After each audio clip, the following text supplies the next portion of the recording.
This chapter actually made me a little bit sad because they start the calling game, and obviously like the characters get mixed up. I actually wasn't expecting that. I thought they were going to be kind of just entering with their group, but they're getting Fortnited in here. They're getting just airdropped out in the middle of a random location.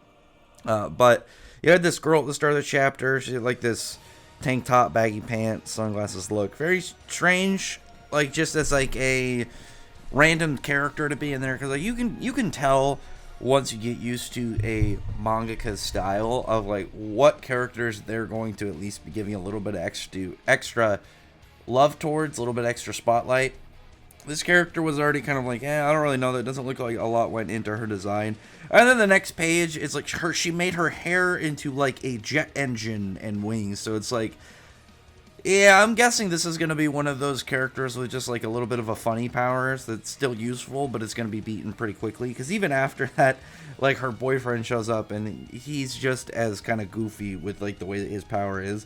Like, don't get me wrong, their power is definitely useful. I would take that easily if I could like had the opportunity. They said, like, would you like to fly and have something like this? I'd say, yeah, I'll take that. But I mean, like, that's absolutely not what I'm gunning for. That's not like my big hopes of like where my powers can go. It actually reminds me so much of I think it's like Jet Kirby, where he's got the little rocket thing on his face and he can kind of just fly and like high speed face check things. But they're going over essentially what's being set up right now, and how the calling game is like gonna have a lot of just generally sorcerers and stuff in there, as well as like the ones from like hundreds of years in the past. And everything right now is just it's a big question mark of like what they're going to be going into in some ways, other than like they know it's going to be a battle and stuff.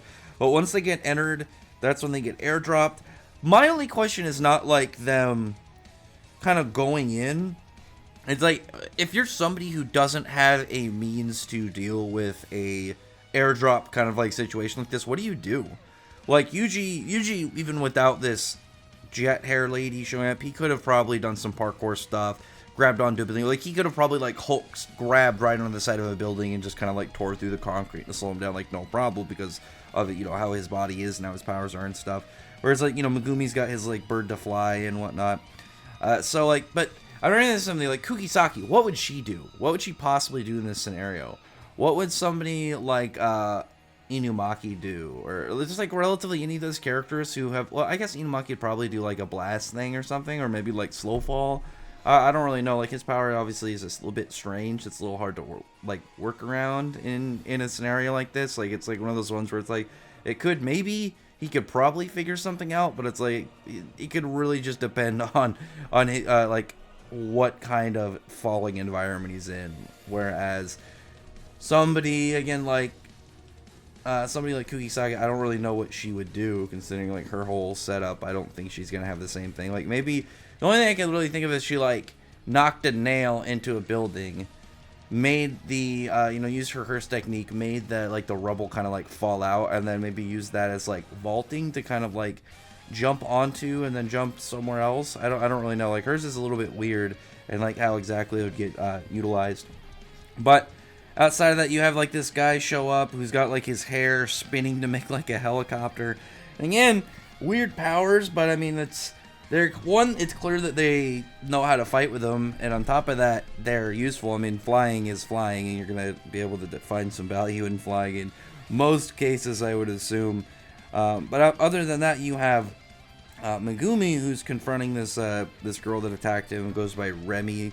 And I was looking actually before I started my review of this one, and I was like, is this an older character? Because sometimes when you have like a character, because like Hikari, I forgot entirely about Hikari, and then he came finally relevant in the series. So I was like trying to remember, I was like, is this somebody relevant? I like her cool scorpion hair.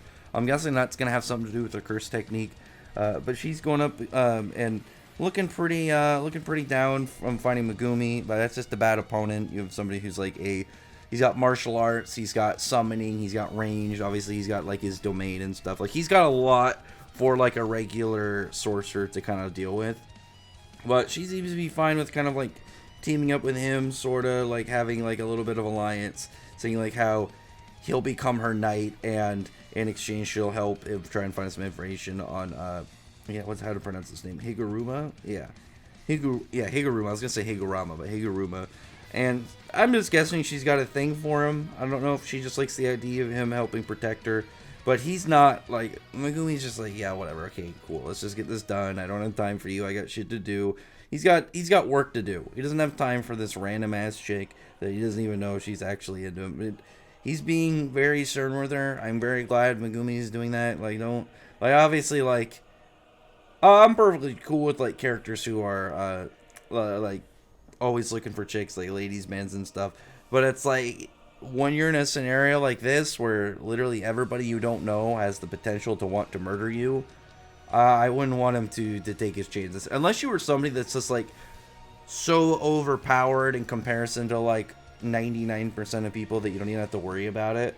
Like outside of that, it's just like, man, do not even bother. Like you gotta be careful with people like this, especially random sorcerers who might just be assassins and getting ready to kill you at the first drop of that. Megumi though, he's definitely taking it more seriously, and he's like saying how, like, he's got 0 problems getting up to 100 points. Obviously 0 problems killing people, and I can see where he's coming from. It's like, again, these guys, these aren't like random people that you're, again, like just in a competition against. Like if this was a tournament arc, I guess it would depend if it's like a more kind of sportsman tournament arc, or if it's some kind of like the dark tournament in like Yu Yu Hakusho where like killing people is perfectly fine.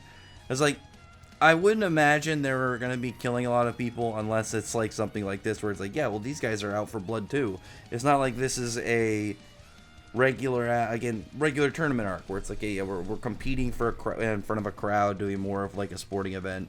So it's like they can't do anything as crazy, but like Megumi taking things as seriously as he is, definitely the big win, and why he's my favorite character in the series currently.